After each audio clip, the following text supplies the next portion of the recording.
This is What If I Told You, the event psychology video podcast for event professionals in which Victoria Mady, event consultant and host, talks with the world's top minds in behavioral science, neuroscience, and psychology on how to transform events using insights about human behavior and mind. For more science-based tips, join Event Psychology Club at eventpsychology.gumroad.com. Also, check out Victoria's online course, Event Psychology Lab, at eventpsychology.thinkific.com, which covers key behavioral science concepts and offers research-backed solutions to your event challenges. This course is a unique opportunity to upgrade your industry skills and gain a competitive edge without adding to your already busy schedule. Now, enjoy the conversation. Hello, I'm Victoria Mady, and this is What If I Told You, the Event Psychology podcast, where I talk all things event psychology, that is how to apply brain science insights in events. Today I'm chatting with Louisa. Louisa started off as a standard web designer around 20 years ago, and over that time she has embraced the world of user experience and been immersed in anything and everything that can improve the success of a website. Behavioral science and applied psychology, along with neuromarketing, piqued her interest a few years ago due to the insights it can reveal, and she has since made that a focus in her agency for bringing about digital transformation within web and marketing teams. Welcome, Louisa. Thank you for coming. Having me. Nice to be here. Louisa and I got connected via a behavioral science club, a community of people from different backgrounds and industries who are passionate about applying behavioral science in their work for good. And then I saw this line on Louisa's LinkedIn profile. I have always had an interest in psychology, figuring out what makes people tick and click and do the things they do. And I thought, that's exactly what I say when I describe how come that I work on this intersection between events and psychology. Then, of course, I checked up what Louisa does, and I found a few other lines that are exactly how I feel. For example, an approach backed by science is common sense. I mean, can I repeat it again and again until we all agree? I immediately wanted to talk to Louisa, obviously, so here we are. And my first question, Louisa, would be, can you tell more about what you do? And how did you come up with this idea of adding neuroscience to user experience design? Yes, of course. So yeah, we are a neuro web agency. That's how I like to describe us. And yeah, we design, we build, and we optimize websites. And it's all about getting the very best results for our clients and for the businesses and not-for-profits or organizations who come to us. And yeah, to me, as I said, as in your intro, I've been in the industry 20 years. So I have a lot of experience with websites, and it was always, apparent to me that websites should be more than just a sort of shop front. They should be working, and they should be working hard. They're the greatest marketing tool that we have in most circumstances. So it was always sort of my ambition to create websites that delivered those results in the best way that they can. So it was always sort of initially always about UX, user experience, and creating the best user experience. And, back in the day, it was just about using best practices, people shared ideas, shared stories, blah, blah, blah. And you implemented that based on what, Joe Bloggs did on another website. And, that's fine and dandy. And that's a good way of doing it, I guess, rather than nothing. But, obviously that evolved over time. And, we were always looking into what else could be done. And as you said, again, in the intro, psychology was always of interest to me. And, in all walks of life. So then I started to think, hang on a minute, these are sales tools. And so why shouldn't we be putting psychology together with these sales tools and creating websites which applied these theories and best practices from that point of view. So that's where it started. It was sort of exploring the psychology and how it could be applied to websites. And yeah, that was sort of the seed initially. And then, with me, it's always about really trying to understand things and, what makes people tick. And so, yeah, that's when I found out more about neuroscience and the neuromarketing side of things. And so I wanted to understand what was happening in our brains when, we're making these decisions online. And then, just understanding that and seeing what happens and understanding what happens in somebody's brain when they're browsing websites, when they're, interacting with anything online, how we can sort of take that knowledge and use it to sort of our advantage, essentially, in terms of creating a website which, works for the user's brain, and how they make decisions and what content they need to be delivered at what time, at what point in their journey online. So yeah, that's kind of where it started. So yeah, an understanding of psychology and then the neuromarketing, putting that together, and then essentially, how that can work with optimizing websites, creating websites, and yeah, the rest is history. That's fantastic. I find it very similar to how I started, marrying psychology and events, because it was just an insight one day why we are not using it more in events. Events are all about people, so we should obviously learn more about human behavior and mind. So, and I should say, you got this cool tagline, brainy websites. I really like it.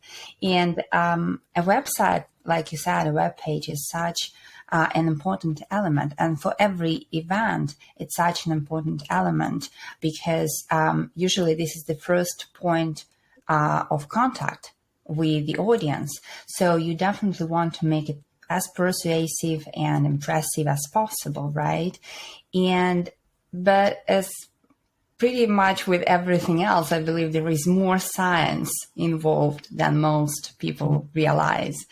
And I'm wondering, why do you think we need to apply neuroscience and psychology to web design particularly? Well, I think, I touched on it, but in terms of the fact that we are making decisions online, whether it's, about the branding, obviously, is such a big thing. And often the website is the first point of contact with any brand, with any business organization. And so we are making a lot of decisions and assumptions about, this is just in the initial part, a lot of assumptions about that organization, as soon as we go on that site. And so it's about, why, if you want to influence that, then, what you need to understand what a user and how a user is going to process that and how they're going to digest it and how they're going to interpret it. So that's point one. And then obviously you've got thereafter, once they're convinced to stay on the website, it's about they're going to be making heaps of decisions in that process. So they're firstly going to decide whether to stick around. Secondly, they need to decide whether or not they need to understand more, or then they're going to decide which page to click on next. And they need to be guided. They need to be nurtured through that experience. And so it's and if a website has a really clear goal to it, for example, signing up for an event or signing or buying a product, or filling out a contact form. Whatever it is, there is an ultimate goal usually on a website. So it's not only, you shouldn't underestimate what is involved in making that decision. And so, yeah, behavioral science is all about making that journey really nice and easy for the consumer, so that we don't present them with any friction points, we don't lose them along the way for any reason. We maximize the number of those conversions that website's going to get. So yeah, behavioral science is all about enhancing that. It's about understanding the user, their motivations, their emotions, because the decision-making process, no matter what subject matter, is an emotional process. So it is about understanding what those emotions are, and then creating a website which essentially works to them in simple terms. Right. I agree so much with this point that we should not underestimate how every element of this experience of the journey affects how people decide to go around it, what triggers their emotions, and what ultimately leads to their decision to, for example, attend an event or click on a button on a website, right? And then if we know what goes into this decision-making process, then it's easier for us to tweak our own processes and our own work and make it more effective for the users and for our customers. My next question would be more specific. So I saw this on your website. It says the concept itself is called neuro web design. And I was wondering, what are the key principles of neuro web design? And so I mean, what the heart of neuro web design is putting the user first. And that really means trying to steer away from a sales approach. You might be selling, you might want to be selling the event, you might want to be selling a product or service, but it is all about understanding what the user wants, really, and they don't want to be sold to. So the key principle, really, the key to everything, is about unlocking the user's mind, understanding what it is that they truly want. What emotions are they going through? Why do they want to sign up? Why might they want to sign up for this event? What is it about this topic which, might resonate with them the most? And then once you understand that, essentially you can modify the content to really, really resonate and appeal to them, engage them.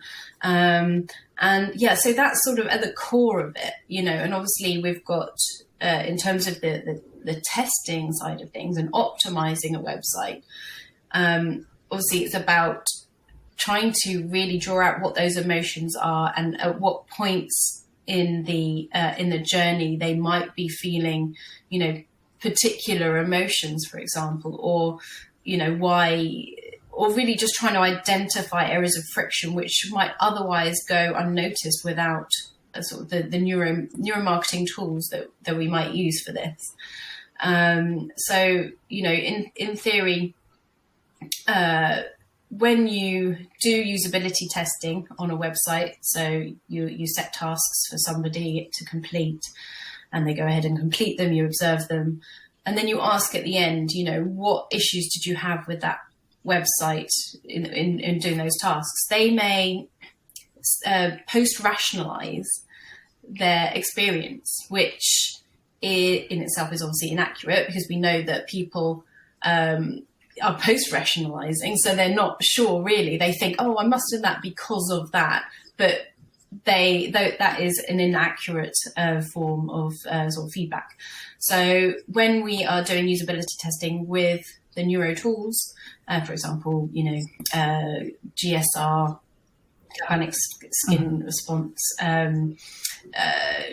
EEG, eye tracking, that kind of thing. That's when we really, really understand the key points of friction and, what might be tripping somebody up, and when. So it's about uncovering the insights where you may not see them, in order to, you may think you have a really highly optimized website, but this will uncover, you will usually uncover some additional friction points. How does this differ depending on the industry?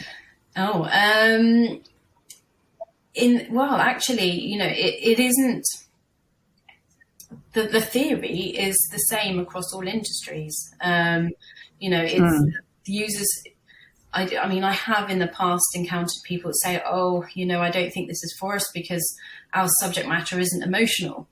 So if you think that this doesn't apply to you because you don't think your subject matter is emotional, then I will tell you that 95% of the decisions we make are emotional. So it's,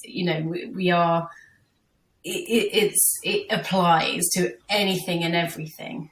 So, as long as the user is at the heart and they're making a decision, then, absolutely, it will apply to all. In one of your blogs, you describe 4 levels of website trust. Can you explain what it is about and where event websites fit into that chart? Yeah, sure. The theory behind this is that there are 4 levels of trust, and that basically is applied to different types of websites. So and it all sort of aligns with how much we are asking of the user. So, for example, the sort of the lowest level of trust that we need for a particular website would be for websites just offering resources. So you go on a website and it may have a blog, and you're just going. That's all you'll be visiting it for the article, for the information. So it's an information resource, and typically, users go on there and, to our own detriment, probably, we trust very easily what we read online. And therefore, you read it, if it sounds like it, they know what they're talking about, then you will believe it. So the level of trust there is fairly low. You don't need that much trust in order to, to use the site. Next from there is sort of the service website. So if you're browsing for somebody to help you with something, then you're not buying anything there and then. You're not committing too much there. But what you will be committing to is just by maybe either picking up the phone to call them, using their telephone number at the top of the site usually, or filling out a contact form on the site. So you're not risking anything, and it's all about that level of risk involved. So obviously the main commitment there comes after, and you're not committed to anything at that point.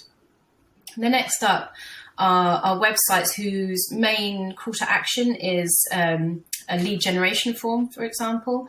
And with that, users know that if they're going to pass on their email details, they know it's going to go somewhere, and it's going to be banked by that business, and it's going to be used to send out loads of newsletters. So users are really wary now of and know the value of their email address. So they need to know that if they're going to share their email address with a website in return for a PDF download or whatever, then they need to know that email address is not going to be spammed, etc. So not going to be sold on, blah, blah, blah. So they need a lot of convincing on that website that that's the case. And then the last one from there was the transactional websites. So those are the ones obviously that sell it retail, selling something on the site. And obviously you're committing to sharing your, parting with your money. So you need quite a lot of trust in order to do that. So those websites need to work really hard at gaining your trust. And there are, I won't go into all the methods that you can do there in order to do that, and in order to build users' trust. But yes, hopefully you get the gist. So in terms of events websites, it depends. It depends whether or not you are charging for an event. If you are, then yes, you're going to need a high level of trust indicators on your website in order to build the user's trust. And I think even more so perhaps than, your regular product website, because being able to ask for a refund is trickier. You've watched, if you've signed up for an event and you've gone along to the event, be it in person or virtual, then you can't then say, oh, that was rubbish, can I have my money back? So, I mean, a good thing for events websites to do perhaps would be to say, even if, nobody might do it, just to say, we really guarantee you're going to have a great time. Here is our guarantee. And if you don't like it, you can have your money back. And it's just things like that might help get them over the line. And obviously if the event is free, like a lot of events, then, there is a lot less risk for the user. So, it could be, they're probably going to part with their email address though, for example. So yes, it's probably on the same level as the lead generation website. So stating clearly, for example, if what is the refund policy and things like that is one of the trust indicators. Yes, absolutely. What are the other examples of trust indicators that event professionals can use? Yeah, so social proof is a big one. So any way that you can prove that the past events that you've held have been successful via testimonials, via case studies, via, any means possible, video testimonials are great. And just sort of money back guarantees, what they're going to get for the money and outcomes, just what you can expect from attending that. There are lots of ways that you can do that. And then you come down to the sort of exchange of money side of things as well. So, the secure trust indicators around that too. So that's another thing. And if it's done by PayPal, they can also have that extra protection that, they might get their money back. So, yeah. Okay, so I want to zoom out a bit and talk about user experience in general. So what behavioral science or psychology concepts do you think are behind good user experience? Well, specifically for events websites, there are so many. So, and it really does depend on the type of website, but there are definitely a few that are that can be applied to pretty much all. So obviously, when you first go onto a website, the main thing I mentioned is about conveying. It's that general look, that feel that you get when you go onto a website thinking, oh yeah, I like this, feels right, and that is the halo effect. And any business should really take this one seriously, because it could be make the difference between a good bounce rate and a really bad one. The halo effect, for anyone who doesn't know, is basically a cognitive bias that we have, and we place greater emphasis, greater trust, and we look up to things, whether it's a website or anything that looks better, that looks pretty, that looks presentable. We need to take advantage of that bias. And that's why we do create websites that look good, because that, if it doesn't look good, then the user will be a little bit skeptical of it. So that's the biggest one, I'd say. And then, there's things like, events in general, there's the risk of, the choice overload, and having too much to choose between, especially, when you're running the event and you might have, different streams, different, lots of different things to choose between, lots of different webinars, it could be webinars or, in-person sort of rooms to go to. I'd very much recommend sort of limiting that, really focusing in on the core, limit that choice paradox so that, you make the decision really simple for users. Other things, for example, that you could take advantage of are exclusivity. So if you make something really exclusive, it makes people want it more. So it's a really good one to try and incorporate in, whether it's an event or anything. So what part of it could potentially be exclusive? Perhaps it's an invite only event, in which case, that people who don't have that invite are going to really, really want it and really want to get in some way. So yeah, that's a really good one. A messenger effect is one that's not used as much, and one that I really rate.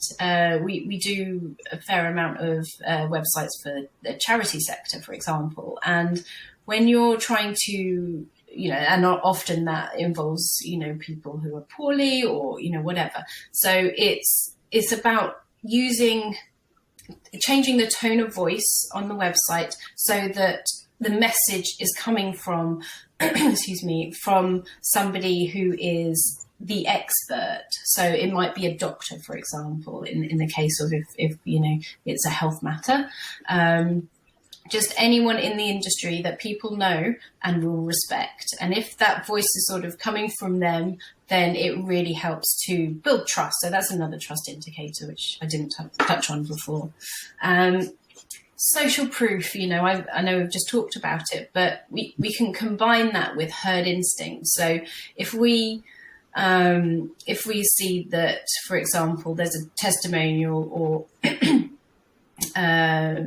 number of likes on a page, for example, if we can see that number is huge, then it makes us want to be a part of it. So, for example, on an event, if you say, we've got 1,000 people signed up for this already, join them now, then that makes you more incentivized to join in, because you don't want to be the one who's missing out. So there's one more, so unity, that I really want to talk about. So it's Cialdini's seventh principle of persuasion, that's the word. And essentially it is all about sort of creating a community. And, I think, again, when you're running an event, you are trying to create a community. So it's about really emphasizing that and bringing that to life on the website and making people feel like they want to be a part of this amazing community. And there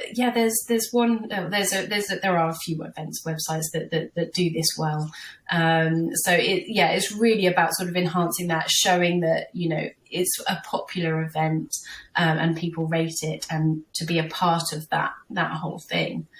Actually, there's one more I just thought of. I really want to say.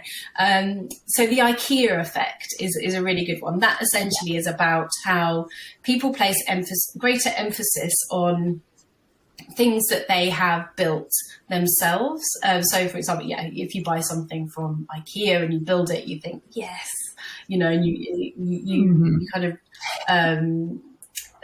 you appreciate it more, don't you? So. You can use that same principle in websites, in events. So if you do have multiple streams and multiple things going on, if you can somehow allow the user to build that online, and fashion out their agenda, and save it, and it's all there, then that will become, they'll place that in much greater emphasis because of that very theory. So that's another sort of one that could work well for events websites. These are all great behavioral concepts. I love it. Thank you for such a variety of ways to make it more effective. And what do you think of the user experience design for event platforms, online platforms? How it can be improved with behavioral science? So I think a greater emphasis needs to be placed on putting the user first, essentially. So really getting to know them, what what are the real reasons why they are coming and looking and interested in coming to the event. And essentially, just changing it from talking about the event, so, oh, this event is all about this, to more about the user. Say basically identifying with them. It's about creating that engagement, creating that aha moment in the user when they come on and go, oh, that's me. Yeah, I could, maybe they've just described me perfectly. I could really do with going to this event because it sounds like it's just made for me. So it's about changing the language, changing that approach, in my opinion, to really sort of focus in on that end user and their motivations. That's a great point. That's really a great point. So thought-provoking, I would say. Okay, and I know that you run your own webinars. What are your top 3 takeaways from that when it comes to user experience? So I just want to say I'm quite a rookie when it comes to running webinars. It's not something I've run for very long. I would definitely say get somebody else to help you run them. I've tried to just run them all by myself. And set them up, I think, it's about trying to engage everybody and keep everyone engaged and, building that community. I have most certainly made mistakes along the way. Usually just tech errors. So that's why I usually say, get a pro on board to help you with this side of it. Right. But I would say that's probably my main takeaway. Right. Okay. And a couple of final questions. So first of all, what in your opinion is one behavioral science or psychology insight that event professionals should apply immediately? Okay. So I'm trying to pick one from what I've said already. I think the social proof, I think, that's a fail-safe. It's going to work. Obviously, building a community takes time. And obviously, changing your whole copy to position it from, another point of view is tricky as well. So I think, social proof, just round that up as much as you can. And incorporate that onto your site. Most people do, but it's maybe combining that with the scarcity, as I've said. So that would probably be my number 1 tip. And the final question is, my podcast title is What If I Told You? So can you complete the sentence with one takeaway from our conversation? What if I told you? You could increase event participants through your website through neuromarketing. That's excellent. All right. Thank you so much, Louisa. And thank you for sharing your tips. And it's been an awesome conversation. I invite everyone to connect with Louisa on LinkedIn and check her company's website as well. And you'll find all the links in the show notes. Thank you for listening, for tuning in to What If I Told You, the Event Psychology podcast. And I remind you to join the Event Psychology Club, where I share a lot of practical tips for event professionals, as well as written recaps of the podcast episodes. And until next time, bye-bye. Thank you.